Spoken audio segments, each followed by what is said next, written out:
찬양합니다. 우리 주님의 은혜와 평강이 넘치기를 빕니다. 이 설교 주제 중에 어려운 주제들이 좀 있어요. 그 중에 하나가 이 5월에 설교하는 가정에 대한 설교입니다. 우리 중에 혼자 사시는 분도 계시고 또 이렇게 부부가 같이 살지 못하는 경우도 있고 또 사별한 경우도 있습니다. 그래서 5월이 1년 중에 가장 설교하기 어려운 달입니다. 그렇지만 우리 자라나는 청소년, 청년들과 또 우리 가정들을 보호하기 위해서 이 성경적인 원리를 반복해서 전하고 들을 필요가 있습니다. 하나님께서 우리 인생을 복되게 하시려고 주신 두 가지 보금자리가 있지요. 하나는 가정이고 하나는 교회입니다. 그래서 이 가정과 교회를 통해서 정말 우리 인생이 복되게 되기를 바라시는 그 하나님의 마음입니다. 지난달인가 제가 무슨 통계 자료를 보니까 지금은 사람들 생각이 많이 달라지고 있어요. 우리가 전통적으로 옳다고 여겨왔던 것들을 받아들이지 않는 그런 풍조가 많지요. 청소년들을 대상으로 해서 조사했는데 결혼을 하겠다 혹은 결혼을 하는 거 좋은 일이다 이렇게 생각하는 비율이 40% 정도 나오더라고요. 그러니까 절반 이상은 굳이 결혼할 필요가 없다라는 거죠. 그리고 우리 청소년들 대상으로 한 그 통계에 60% 정도는 결혼 안 해도 서로 동거하고 살 수 있지 않느냐 이런 생각들을 가지고 있습니다. 또 어제 아래 또 이렇게 자료를 보니까 우리나라 성인의 34%가 결혼을 안 하겠다, 별로 생각이 없다 이렇게 생각하고 있습니다. 이거 말을 또 만들었더라고요. 결혼을 안 하겠다는 사람들의 사상을 비혼주의 그렇게 말을 만들었더라고요.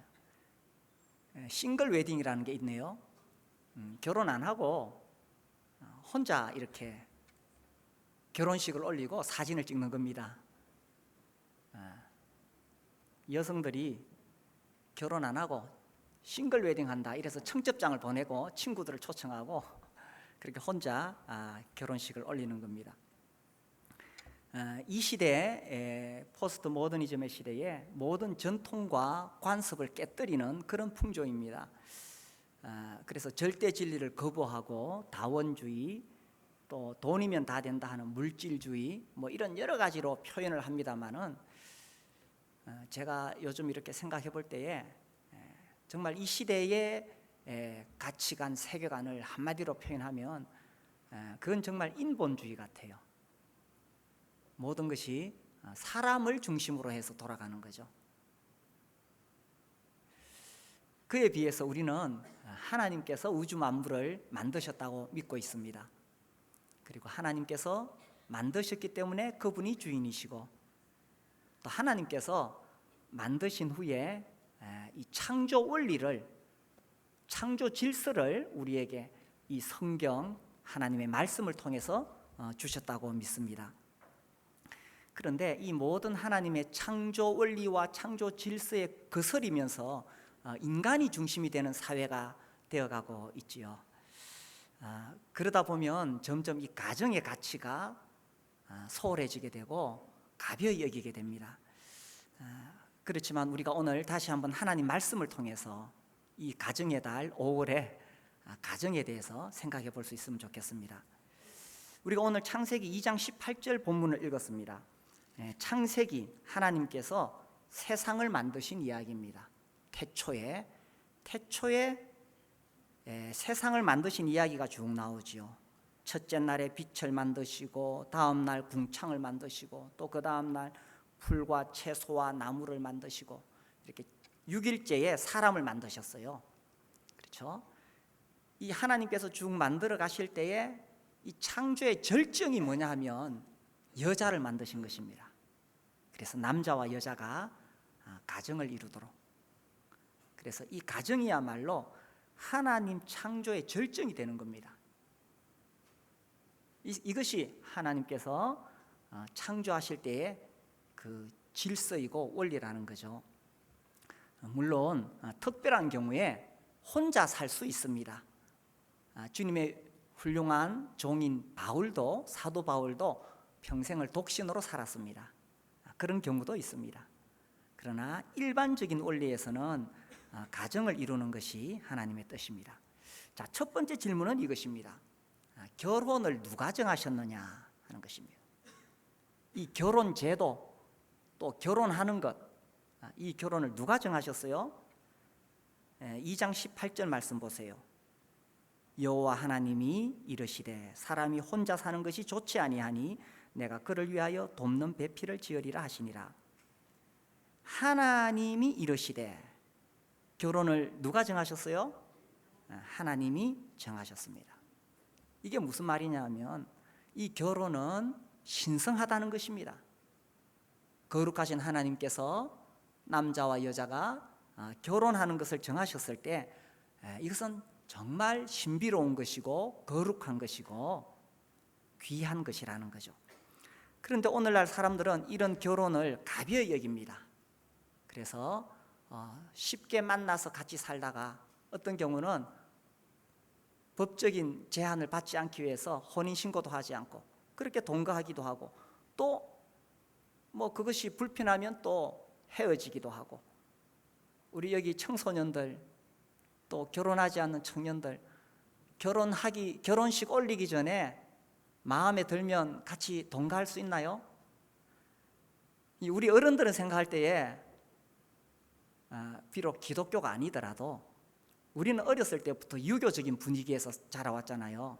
그래서 무엇이 선하고 무엇이 악한 것인지를 압니다. 그런데 이 시대는 이 모든 세계관이 다 어그러져 있는 시대입니다. 자, 우리 데살로니가전서 4장 말씀을 한번 볼까요?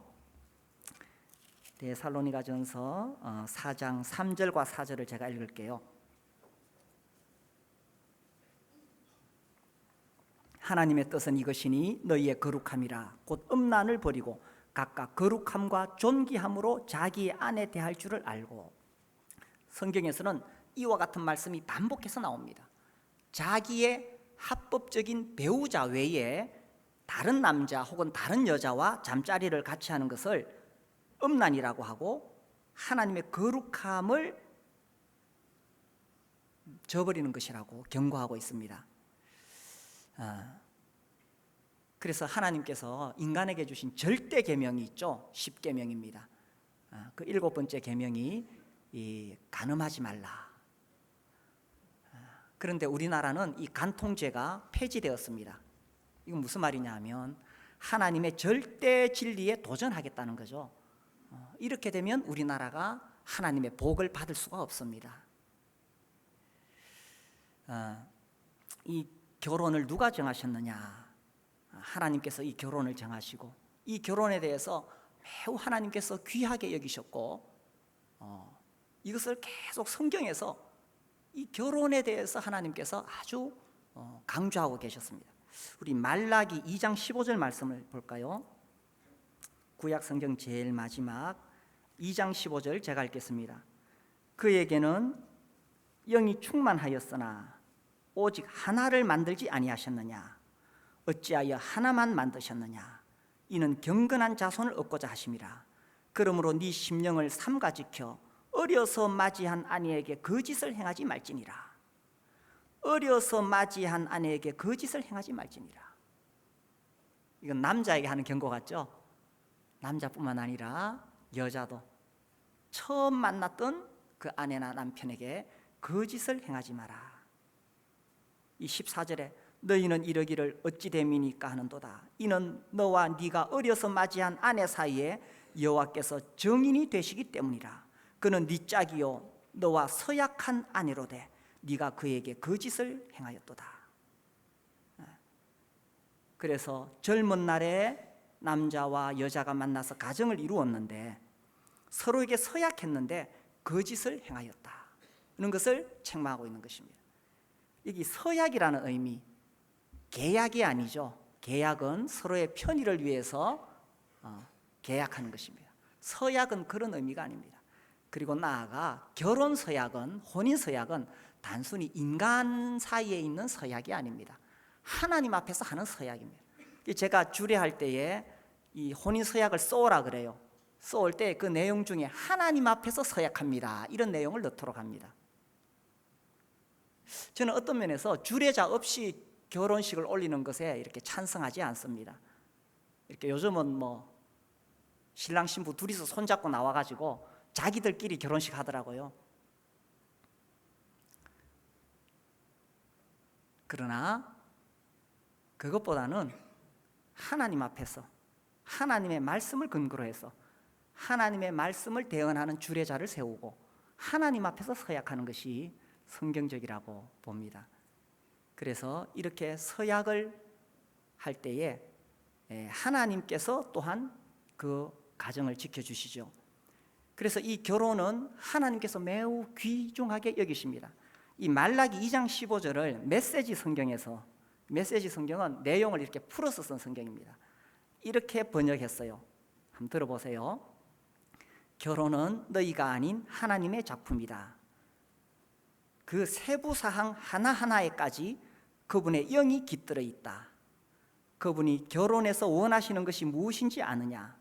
다름 아닌 하나님의 자녀가 되는 것이다. 그러니 너희는 부부간의 도리를 잘 지키며 살아야 한다. 아주 잘 풀어서 설명했죠.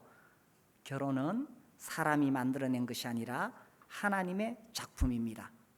자, 그렇다면 이 결혼에 대해서 누가 정의를 내릴 수가 있을까요? 결혼은 이런 것이다 하고 어떤 조직이나 어떤 힘 있는 개인이나 어떤 정부가 내릴 수가 있습니까? 이 결혼에 대한 정의는 하나님이 내릴 수 있죠. 그런데 이 결혼에 대한 정의를 오늘날 사람들이 이 인본주의 시대에 사람들의 입맛에 맞추어서 내리고 있습니다. 2015년 6월 26일 세계 최강의 나라, 뭐 어쨌든가 미국입니다. 그죠? 연방 대법원에서 동성간 결혼이 합헌이라는 판결을 내렸습니다.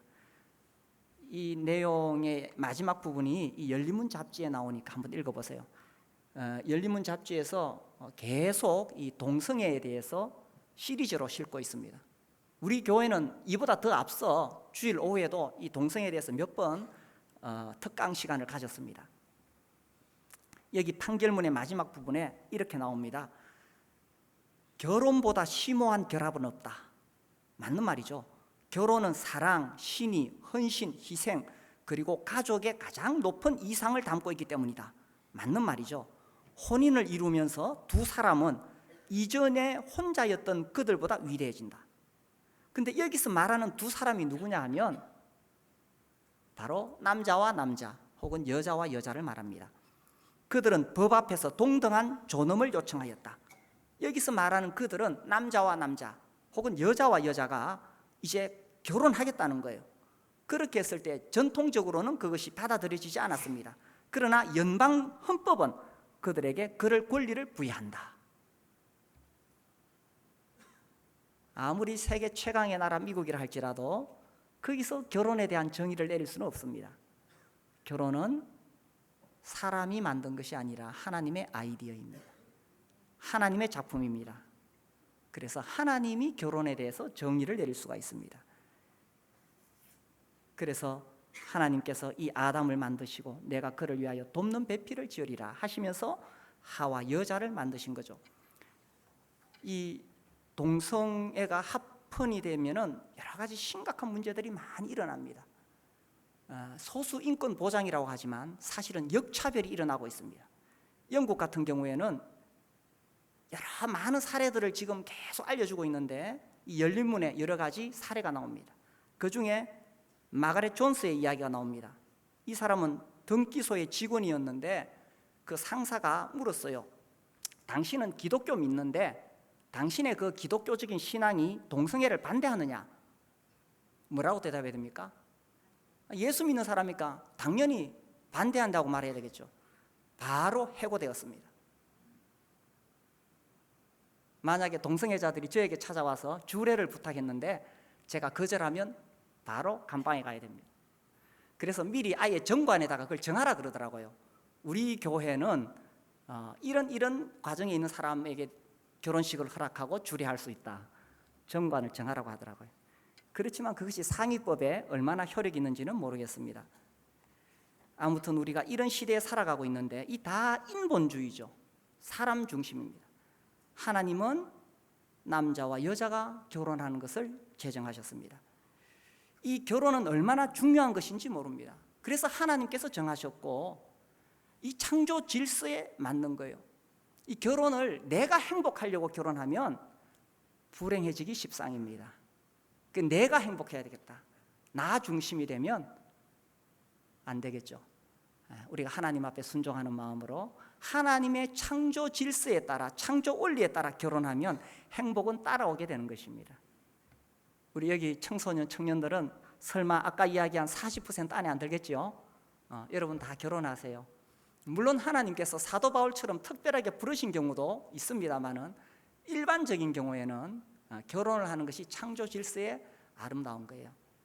그래서 여러분 결혼하시고 결혼할 때 교회의 축복, 하나님의 축복을 받으시고 하나님이 기뻐하시는 결혼을 하세요. 그럼 어떤 사람하고 결혼해야 될까요? 우리 남자들은 예수님 믿는 여자하고 결혼하세요. 우리 여자들은 어떤 사람하고 결혼해야 될까요? 예수님 믿는 남자하고 결혼하세요. 그래요. 고개를 끄덕끄덕 하는데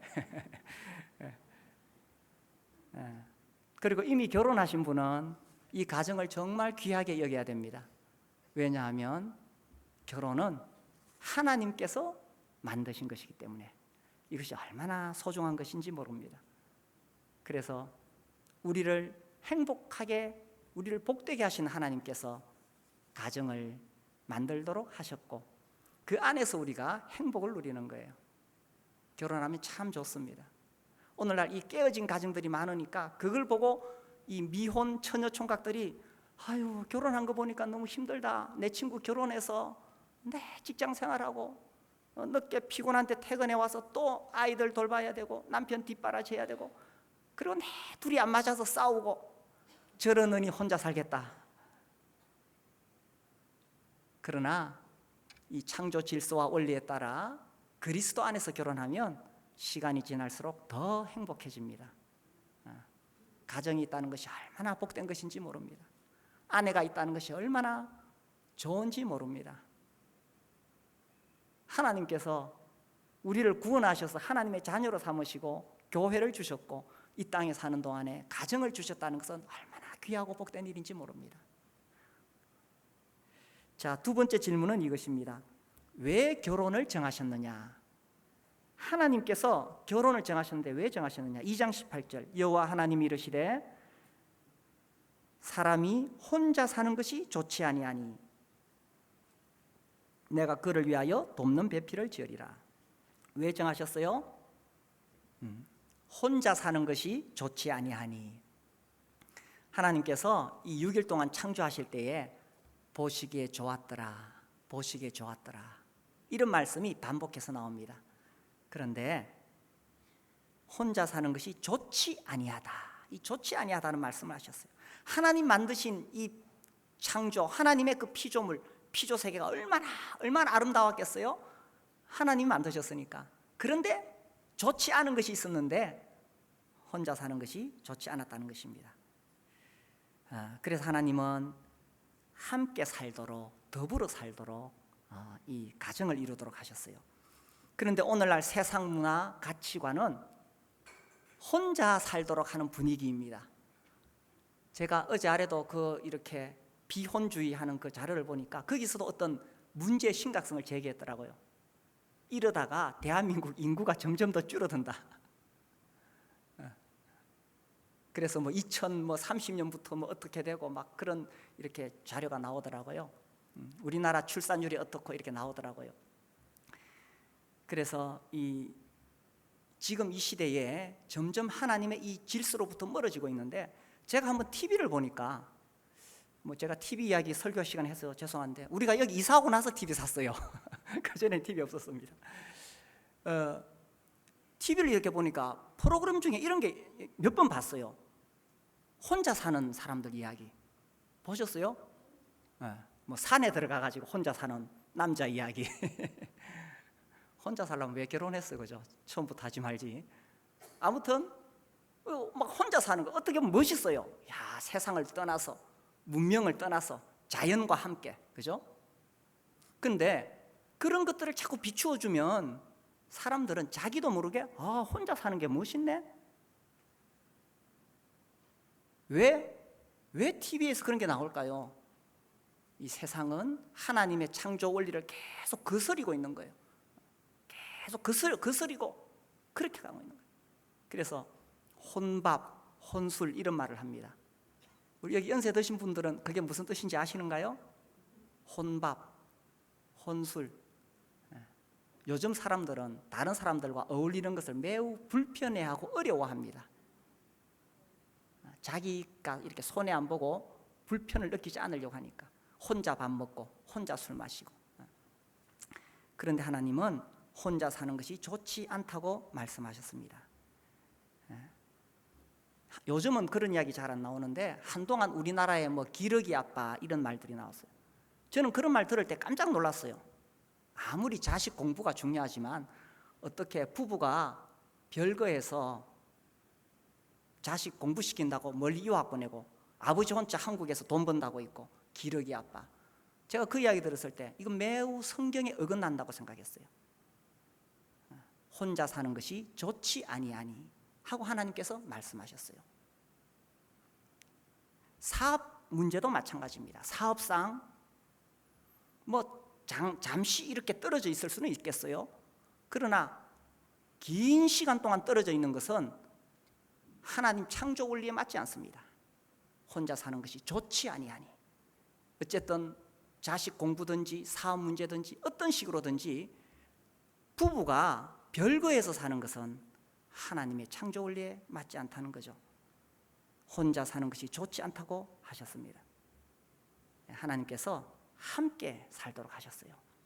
그래서 이 결혼에 관한 그런 상담가들의 책을 읽어보면 실제로 이렇게 통계조사에서 나옵니다. 혼자 살거나 혹은 이혼했거나 아니면 합법적인 결혼이 아닌 동거하고 있는 경우 그런 사람들보다 정상적으로 결혼해서 20년 동안 계속 결혼 생활을 유지해온 사람들이 훨씬 더 행복도가 높다는 거예요.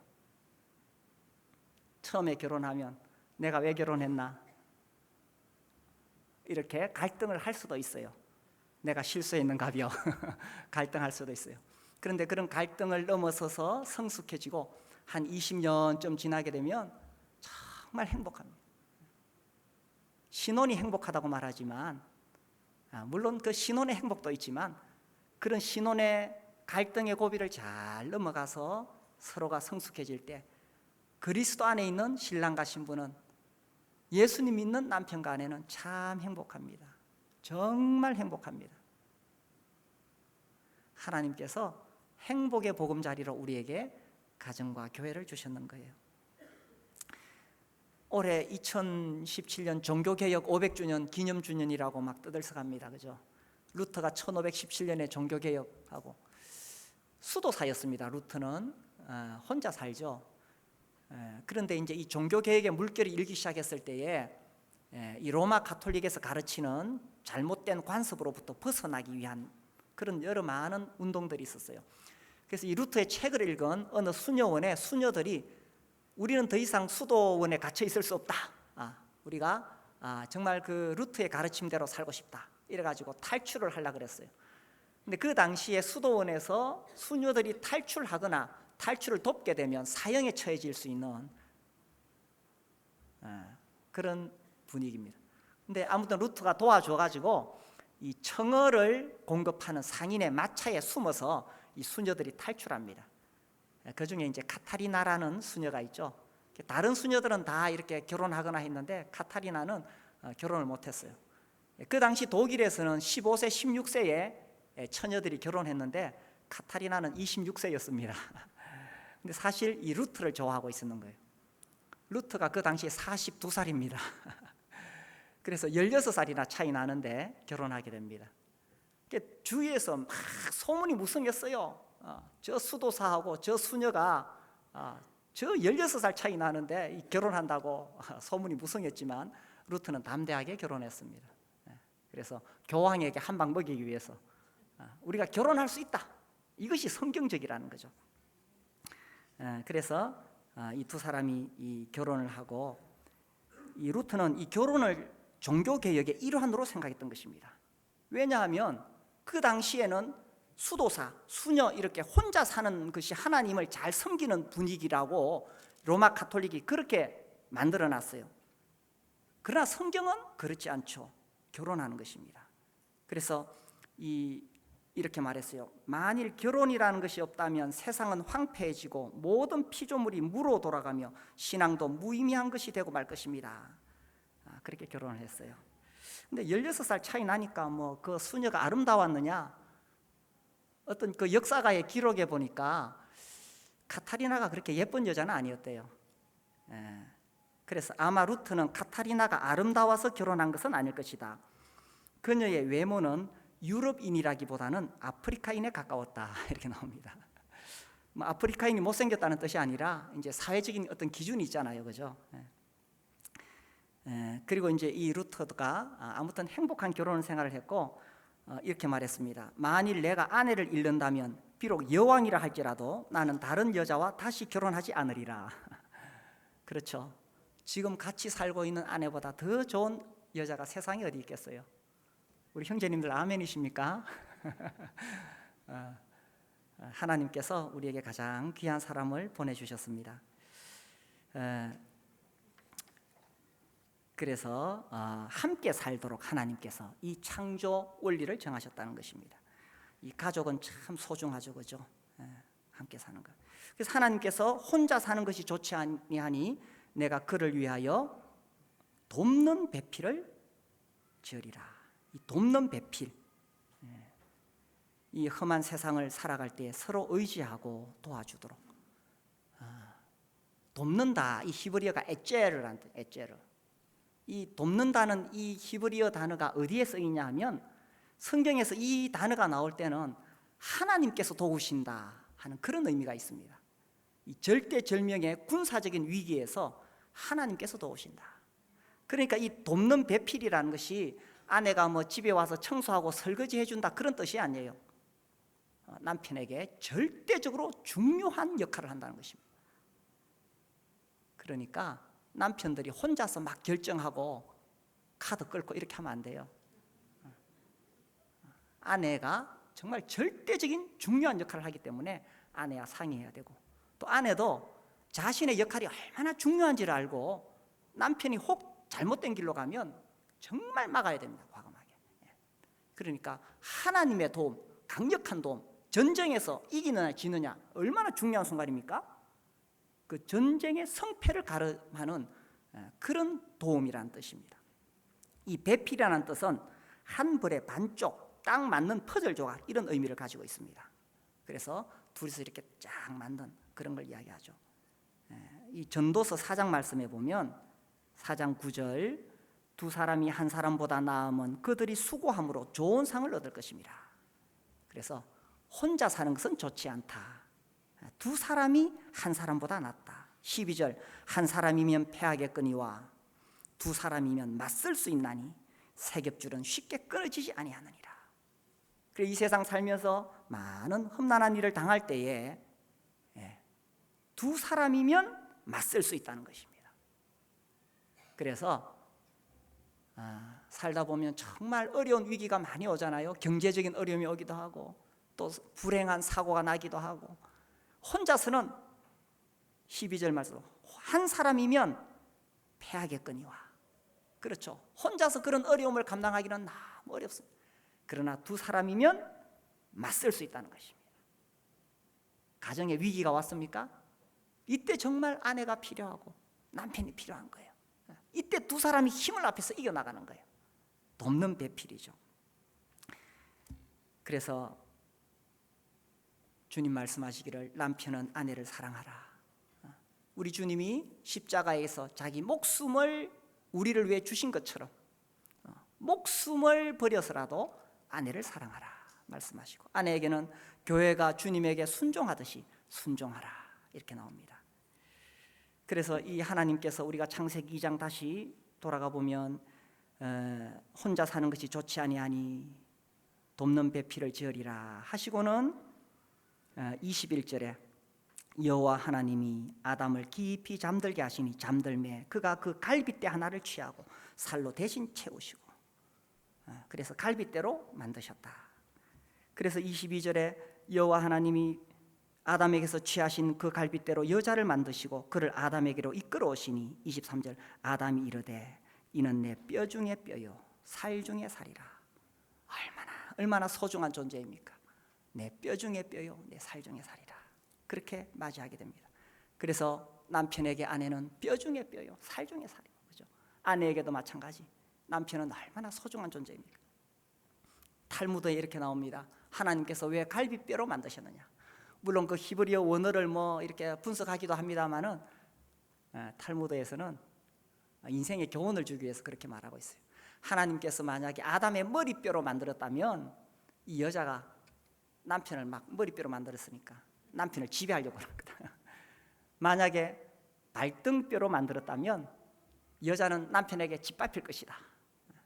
그래서 갈비뼈로 만드셔서 남편의 가장 소중한 심장을 보호하는 이 가슴, 따뜻한 사랑을 받도록 그렇게 하셨다. 그런 이야기가 내려오고 있습니다. 그런데 제가 한 번씩 이렇게 보면은 이 발등뼈로 만든 아내들이 있는 것 같아요. 우리 남편들이 막 이렇게 함부로 하는 거 보면 제가 굉장히 불편합니다. 또 어떤 그보다 더 심한 경우는 또 머리뼈로 만들었나 이런 생각이 들 만큼 아내들이 남편한테 너무 큰 소리를 쳐요. 하나님께서 갈비뼈로 만드셨어요. 남편과 아내 중에 누가 주도권을 쥐고 있어야 됩니까? 그래서 남편은 남편대로 주도권을 쥐려 그러고 아내는 아내대로 쥐려 그러고 싸움이 끝날 날이 없습니다.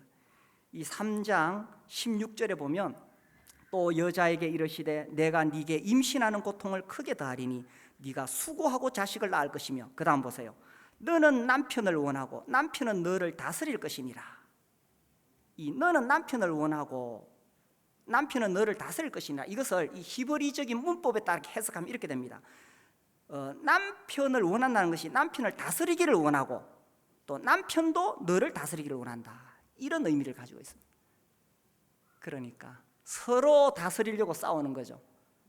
이러면은 갈등이 끝이 없겠지요. 누가 주도권을 가져야 되겠습니까? 남편과 아내 사이의 주도권은 주님이 가지고 계셔야 됩니다. 우리 주님이 주도권을 가지시도록 남편도 주님에게 드리고 아내도 주님에게 드리고, 그러면 주님께서 그 가정의 질서를 세우시는 거예요.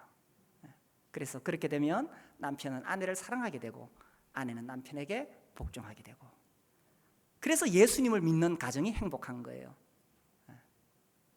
그래서 가끔씩 이렇게 막 올라오려고 할 때 우리 가정의 주도권이 어디 있는가 생각해 보세요. 그 주도권이 나에게 있는가 아니면 주님에게 있는가 하는 거죠. 자, 세 번째 질문은 이것입니다. 누가 결혼 대상을 지으셨는가? 자, 창세기 2장 18절 다시 돌아왔어요.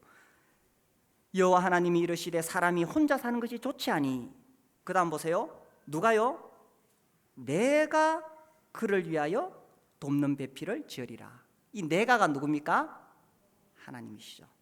하나님께서 결혼 대상을 지으셨다는 것입니다. 아담에게만 해당되는 것이 아니라 이것이 일반적인 원리이죠. 하나님께서 만드셨다면 대충 뭐 이렇게 막 허점이 많도록 그렇게 만드셨겠어요? 아니면 정말 정확하게 잘 만드셨겠어요? 그것을 믿는 것이 믿음이라는 것입니다. 우리 집에 어떤 가구를 하나 짜는데 진짜 솜씨 좋은 목수, 정말 잘 만들어내는 목수가 짠다면은 정말 우리 가정에 딱 알맞은 그런 식탁 딱 알맞게 짜내겠죠, 그죠? 하나님은 최고의 창조자이십니다. 그래서 그분이 짝을 만드신다면 가장 알맞게 만드시는 거예요. 여기 우리 결혼하신 분들, 나의 지금의 아내나 남편을 누가 만드셨느냐 하는 것입니다. 만약 하나님께서 만드셨다면 나에게 딱 맞는 거예요. 그런데 왜 나는 안 맞다고 생각하죠? 하나님은 딱 맞다고 이야기하세요. 그런데 왜 나는 안 맞다고 이야기하시죠? 그거는 누구에게 문제가 있습니까? 하나님께 문제가 있는 겁니까? 나한테 문제가 있는 겁니까? 그리고 우리 여기 결혼하지 않는 우리 미혼들, 나한테 딱 맞는 사람을 내가 만나서 결혼해야 되겠다. 그게요, 내가 보기에 딱 맞는 사람을 만나는 게 아니에요. 하나님 보시기에 딱 맞는 사람을 만나야 돼요. 내가 보기에 딱 맞는 사람은 53억 인구 중에 한 사람도 없습니다. 지금은 60억이 넘나요? 아무튼 한 사람도 없습니다. 그래서 하나님이 만드셨다면 지금 나랑 살고 있는 사람이 나에게 딱 맞다는 거예요. 그런데 살다 보니까 갈등이 오고 위기가 옵니다.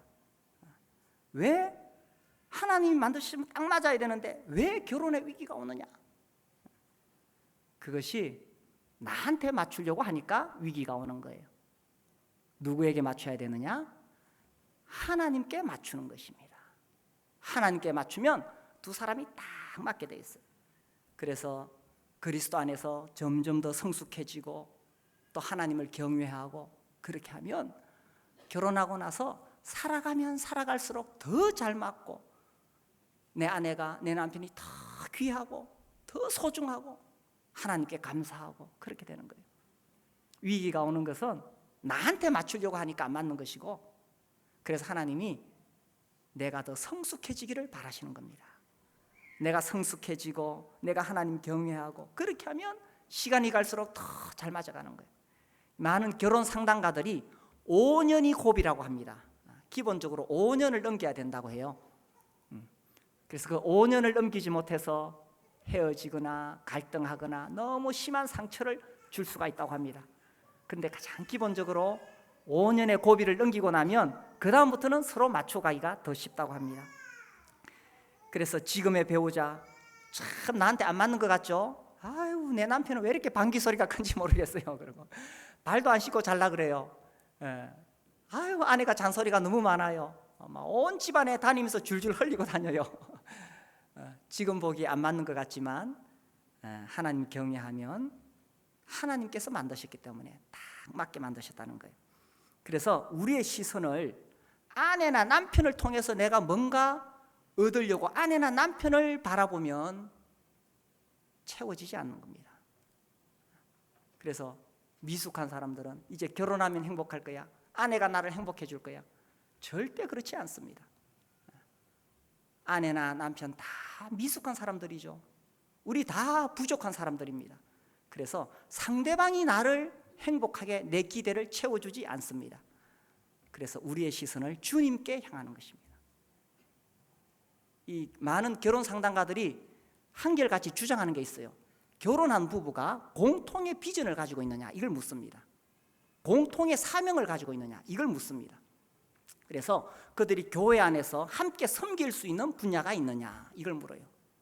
그래서 그들이 교회 안에서 함께 섬길 수 있는 분야, 공통의 비전, 공통의 사명을 가지고 있으면 그 가정은 매우 안정적이고 성숙해지고 행복해진다 이렇게 말합니다. 그래서 어떤 상대방을 통해서 내가 기대를 만족시키는 게 아니에요. 함께 나아가는 방향이 있을 때 그것 때문에 부부가 그 함께 나아가는 방향을 위해서 서로가 깨지고 부서지고 성숙해지게 되는 거예요. 교회에 이렇게 맡은 사역이나 사명이 없으면 부부싸움 하는데 에너지를 다 빼앗길 수 있습니다. 그렇게 되면 에너지가 없어가지고 세상 사는 게 너무 힘들어져요. 그런데 그 에너지를 함께 섬길 수 있는 데 쏟기 시작하면 에너지가 소진되는 게 아니라 계속 샘솟듯이 솟아나오게 됩니다. 공통의 비전을 가지라고 해요. 그래서 이 위기가 올 때에 상대방을 통해서 내가 만족을 얻는 것이 아니라 하나님 경외하고 내가 성숙해지고 공통의 비전을 향해 나아가게 되면 주님을 통해 이 위기를 넘어가게 되고, 그 결과 시간이 지나면 지날수록 야, 정말 하나님이 나에게 딱 맞는 사람을 보내주셨구나 하고 진정으로 감사하는 날이 계속 일어나게 될 것입니다. 우리가 예수님 안 믿었다면, 우리가 하나님을 알지 못했다면 어디서 이런 행복한 가정을 이룰 수가 있겠어요? 우리가 그리스도 안에 있기 때문에 하나님의 그 원리를 배우니까 이 가정이 참 행복한 것을 알게 되고 또 행복하게 우리가 만들어가게 되고 그래서 하나님 경외하게 되고 그렇게 되는 거죠. 우리 베드로전서 3장 말씀 볼까요?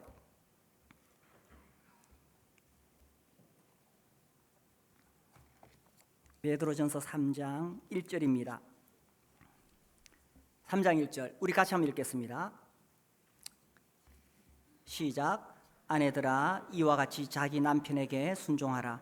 이는 혹 말씀을 순종하지 않는 자라도 말로 말미암지 않고 그 아내의 행실로 말미암아 구원을 받게 하려 함이니.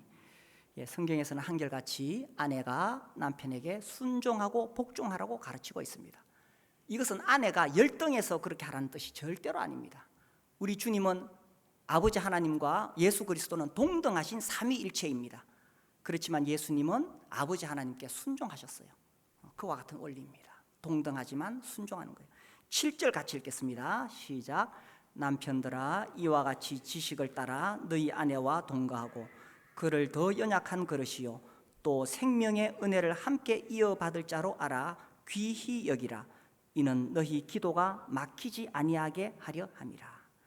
그래서 남편들은 아내를 더 연약한 그릇으로 알고, 그릇 연약한 유리그릇 잘못 다루면 깨져요.